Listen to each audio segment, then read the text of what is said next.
Mari kita baca ayat dari kitab Matius 13 ayat 44 sampai 46.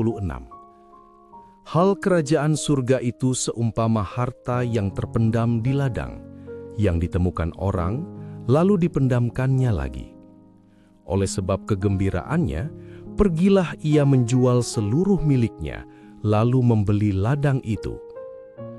Demikian pula hal kerajaan surga itu seumpama seorang pedagang yang mencari mutiara yang indah.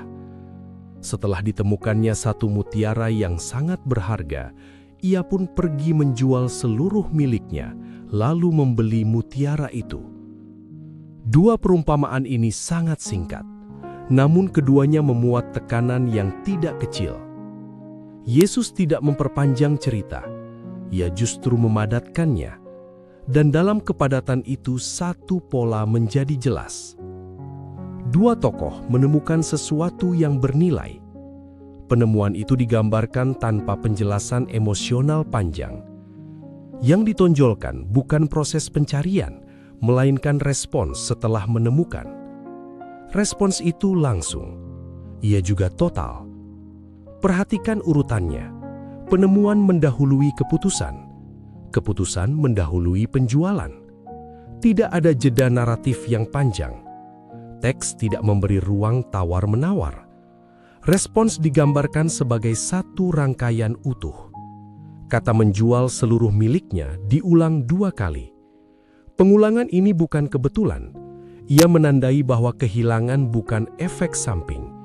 Kehilangan adalah bagian dari mekanisme. Kerajaan Allah tidak digambarkan murah. Menariknya, kedua perumpamaan ini juga memuat kegembiraan. Namun kegembiraan tidak menghapus harga. Ia justru berjalan bersamaan dengannya. Teks tidak memisahkan sukacita dan kehilangan. Keduanya hadir dalam satu respons. Respons manusia di sini tidak dipuji secara eksplisit. Tidak ada pernyataan bahwa tindakan itu benar atau patut ditiru. Teks hanya memperlihatkan apa yang terjadi ketika nilai kerajaan dikenali. Nilai itu menata ulang seluruh kepemilikan. Tidak ada cara setengah-setengah. Ketegangan teks muncul di sini. Kerajaan Allah tidak dipresentasikan sebagai tambahan. Ia bukan sesuatu yang diselipkan ke dalam hidup lama. Ia menuntut penggantian total. Apa yang lama dilepas, apa yang baru dipegang sepenuhnya. Perumpamaan ini juga tidak menjelaskan apakah semua orang akan merespons demikian. Ia tidak memberi standar minimal. Ia tidak menjanjikan keamanan setelah keputusan dibuat.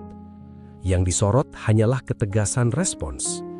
Kerajaan tidak pernah disamarkan agar tampak murah. Teks ini berbenturan dengan naluri mempertahankan. Manusia cenderung ingin menambah tanpa kehilangan. Namun perumpamaan ini menolak logika itu. Nilai yang sejati menuntut reorganisasi hidup, dan itu tidak digambarkan sebagai tragedi, tetapi sebagai konsekuensi. Narasi ini tidak mengundang pembaca untuk segera meniru. Ia juga tidak memberi panduan moral. Ia hanya memperlihatkan struktur respons. Kerajaan Allah dikenali sebagai sesuatu yang menuntut segalanya. Respons manusia tidak pernah netral. Di akhir, teks tidak memberi penenangan. Tidak ada jaminan bahwa keputusan itu mudah dijalani. Tidak ada evaluasi hasil jangka panjang. Yang tersisa adalah ketegasan nilai. Kerajaan Allah tidak pernah ditawarkan dengan harga diskon.